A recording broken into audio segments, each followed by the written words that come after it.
destroying the reputation of that Lama. In other words, another way of saying that is destroying other people's wish to go to see this person and learn from it. That's very dangerous. So I want to be careful about this. When I hear about a Lama who does something which I'm not sure it's true, if I do believe it for some whatever reason, to then look at the other qualities and focus on that. Yeah? So you're not affected by this, but this has been a big deal in Dharamsala. And you're affected in a way. I know some people, in fact, in Israel are affected by that, could potentially be affected. You may not heard about it, but I know, in fact, some people are students of that Lama, and I would never talk about this, because the Lama is really amazing. Yes? I just want to say that the reputation is important also because many Lamas supports monasteries and monks. That's true, of course. It's not just not going to listen to him, but the very big Very amount true. of people. Yeah, exactly. Really hard, so we need to be very careful. I would want So to destroy. Yes. You're destroying a community or destroying a monastery. Very good, very good. Shara makes a good point. It is not just from the point of view of the people like us who would potentially go there, or people who are not really connected but who could benefit greatly. Many of those lamas have monasteries. They're the head of monasteries. They receive funding that goes to the monastery, not in their own pockets. And those monks and nuns, they may suffer from that because they may suffer, not get the same kind of support that they used to get. So very important point there. So with lamas, it's really not about the lama. The lama doesn't care. Most cases, they really don't care. And if they do care, they're not lamas. So then, that's why we have to check well. Okay. And this is really, it's rare, but it does happen sometimes. And I think we need to be really careful because we're not doing anyone a favor. We can harm so many people potentially. Okay? All right. Okay. But also it's good to remember, I think, because when I first heard it, it feels like some injustice. Very difficult to do that. Yeah. But when I started to, I looked in another way, another angle, and I thought, okay, I can feel compassionate to the person injured. I can help there. I can do a lot of things. Yes. I don't need to criticize Exactly. them. Exactly. So it's not that I'm participating in the act by keeping silent. Yeah. In fact, I should do it. Yeah, I agree. know about it. I should help the injured person. Yes, exactly. Not just refraining from hurting them. Yeah. Exactly. No, I agree. I totally agree. Of course, we need to be whoever feels, whoever's injured. There's a victim there. Yeah. Of course. I agree. But also be careful because we don't know the whole situation. First, find out what really happened. But still, yes, you're right. I mean, people argue, and this is the main argument, and I can see that it should not happen again. But there's other ways of doing it. Other ways.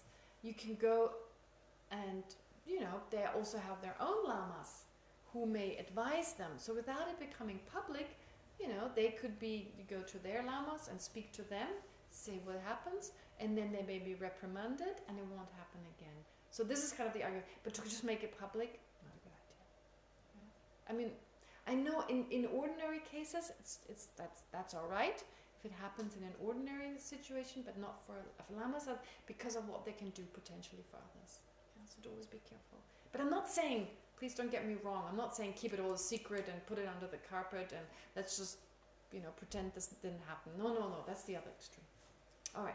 Okay, but going back to this here, so praise and so forth, in order not to get angry, if someone destroys our good reputation, etc. So, first of all, we typically think that praise, honor, and respect make us happy. Forget about the job and so forth, but we think even if that wasn't at risk, okay? With nothing to do with our job being at risk, in general we feel it makes us happy, even if it's totally unimportant, doesn't affect our life. But actually it's just a verbal expression. So it's spread around. So praise is an expression that is directed towards us. Fame is something that no one tells us about, but it goes around behind our back basically, and we're maybe aware of it. Okay. But they're actually just empty words. They cannot bring us long life. They cannot bring us freedom from illness. They cannot bring us good health. And they cannot help us in future lives, basically, right? A little help, okay, if your job is at a line, but really, from a Dharma point of view, They cannot really give you what we may think they give us. They give us instant gratification, but not much more. So here it says, and Shantideva says, things like praise and repute, good reputation, repute, do not bring merit or a long life, nor do they bring health or freedom from disease. They do not even bring any physical pleasure. Yeah, so they're actually quite limited. If understood, what would benefit me? What good are these things for me? So what really brings me good actions, good activities, positive karma? This is in the end just empty words. So if understood, what would benefit me? What good are these things for me? When a sand castle is destroyed, you know, a sand castle, made from sand, a child cries until he is exhausted. Similarly, when I lose fame and repute, I react mentally like a child. It's just like a sand castle, you know, it doesn't hold anything. If my reputation is gone, it feels like something solid, some reputation that flies over there. It's really not that at all, it's just words. So even if people think bad of me, in the end, you know, it's nothing tangible there. So it's like it's changing all the time anyway. If it's the ripening of my karma, well, then as long as it takes for the karma to be exhausted, it'll take. And then things change anyway. But it's like holding onto a sandcastle or crying over a sandcastle. Okay. Then reflecting on how praise and so forth actually are faulty. Not only are they empty, they don't really hold any value in themselves, they actually can harm us. How? Because they make us believe we're something special. Fame can make us believe. That's why so many famous people have a lot of mental problems. A lot of mental problems. I mean, fame is, if you don't handle it well, it can kill you. You know, the 27? How many famous people died at the age of 27? Because they couldn't deal with their fame? Janis Joplin, Jimi Hendrix, Amy Winehouse, and some more. Oh, Kurt Cobain. Jim Morrison? What was he? Jim Morrison? I don't know. Jimi Hendrix was 27. So it's all 27.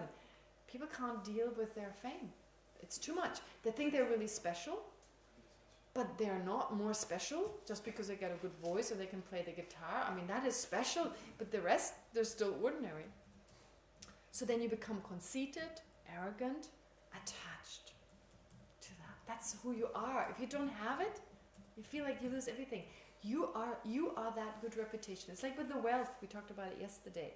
You are a good person because of your wealth.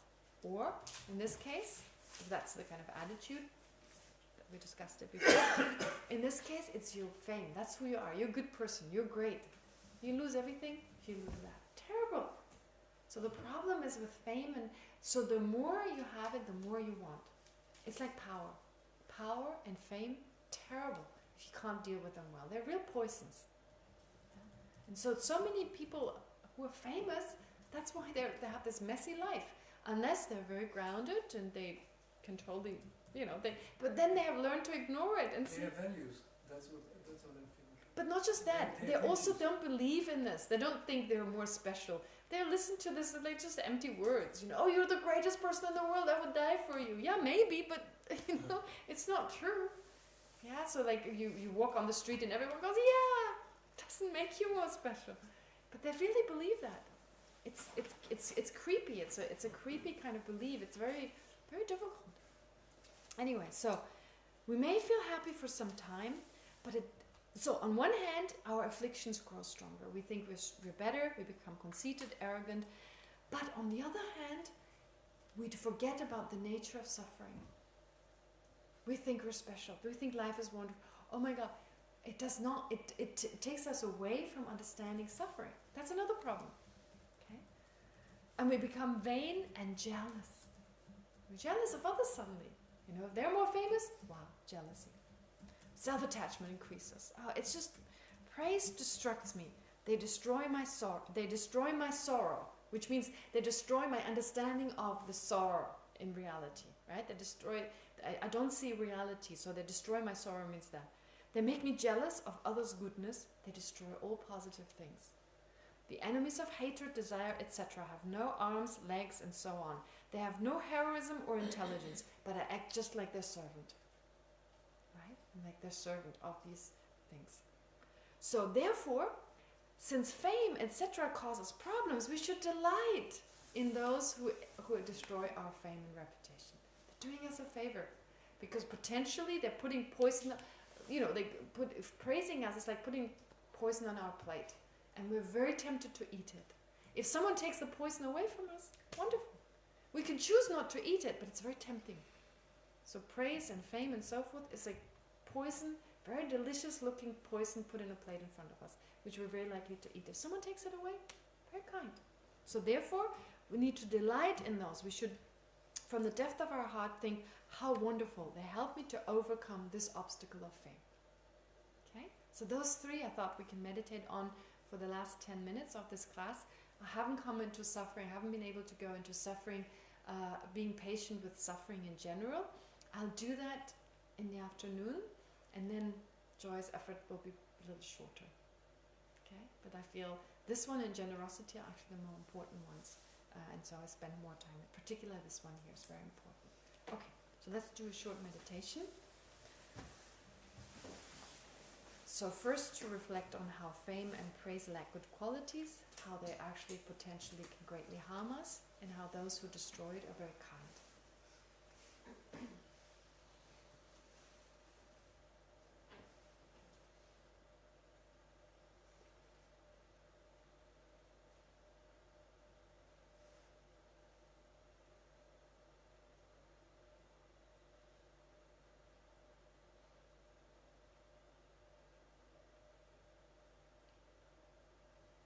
So let's now consider, first of all, that words of praise,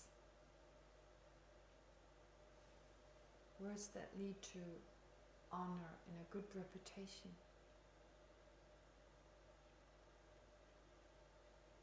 they're basically just words. They don't have the innate quality to make us happy.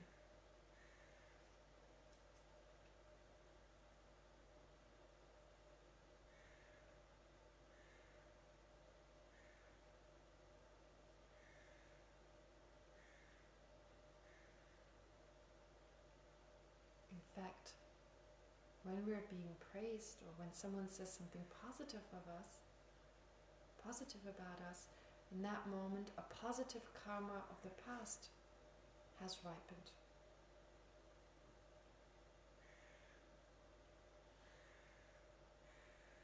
And in fact, we lost that positive karma. It's now ripened.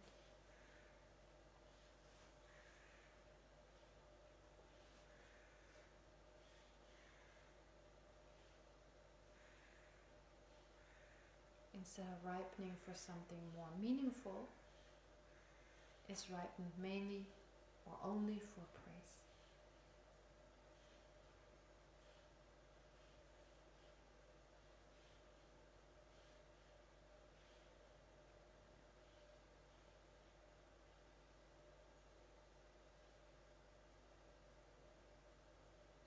But praise cannot give us a longer life.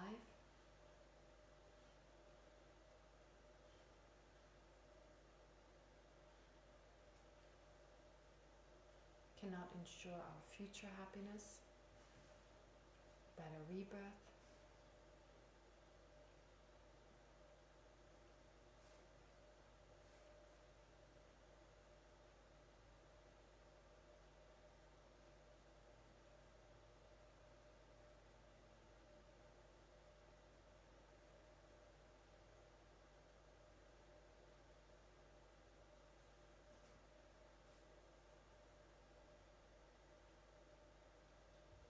Doesn't provide us with anything that is really important.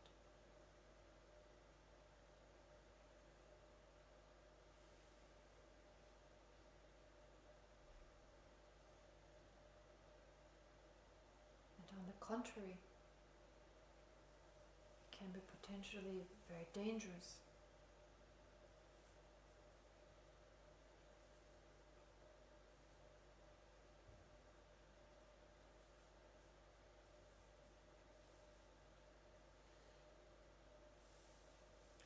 Good reputation, being famous, can make us think that we're something special.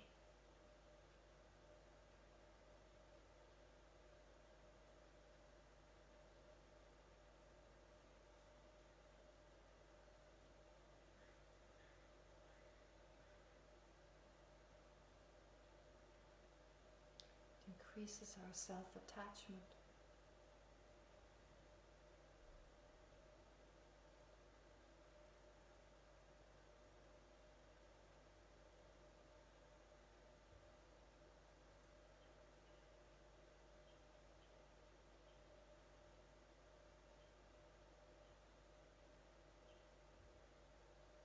We may become more arrogant.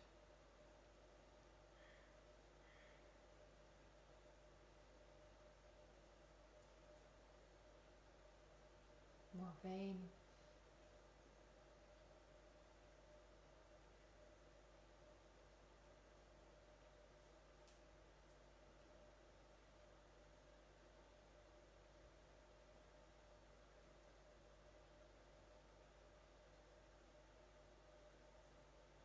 We grow attached to our reputation, we grow attached to our fame. Can't be without it.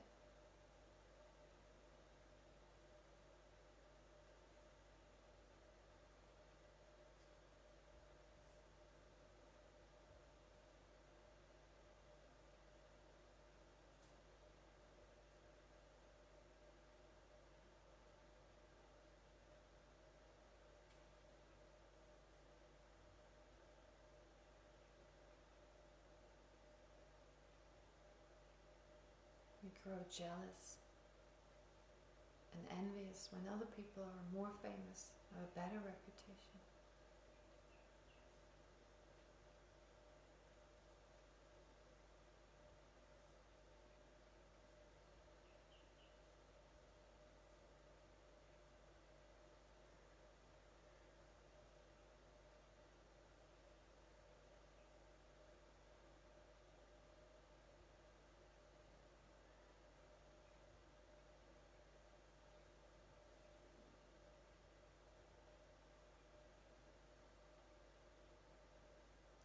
And whatever feeling of happiness it creates in our continuum, it hinders us from seeing reality, the real suffering nature of phenomena.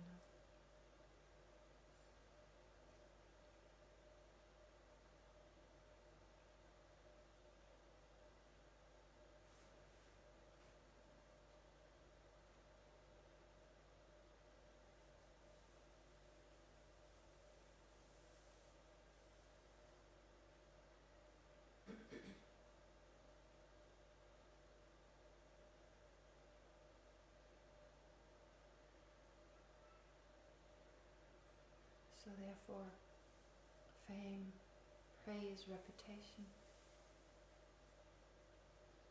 those are like poisonous food. It's very enticing.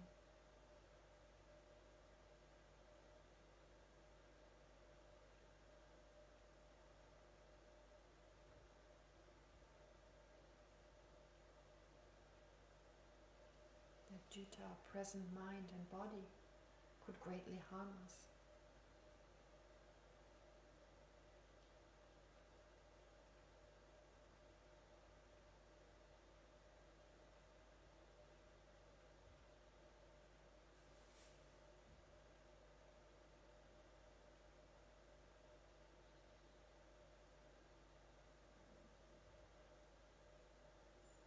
So therefore we should be happy if someone destroys our reputation, our fame. For someone criticizing us.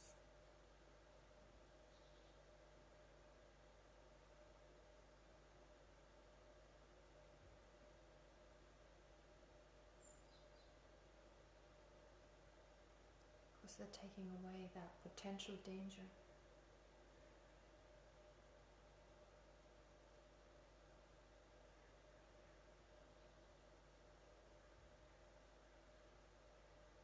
They remove that poisonous food.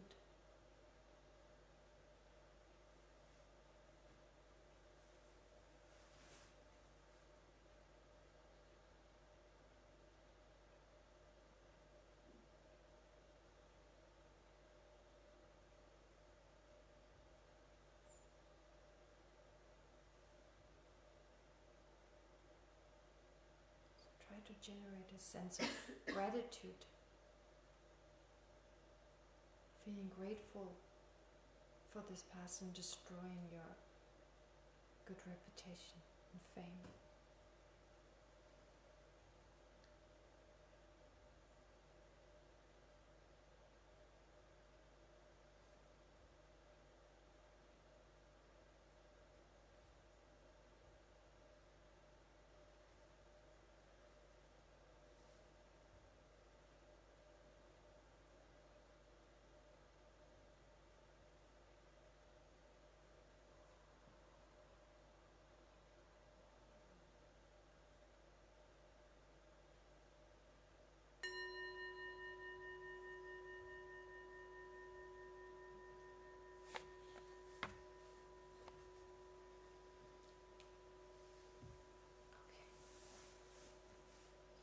So let's dedicate whatever positive potential we've created.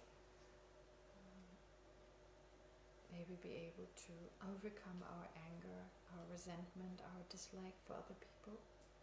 Become more loving, more compassionate, and in that way inspire others to follow our example, so that all living beings find more happiness and overcome their real enemies, which is hatred, anger, resentment.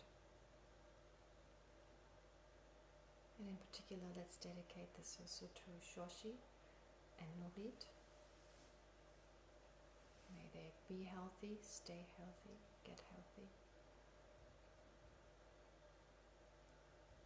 And towards the benefit of all sentient beings.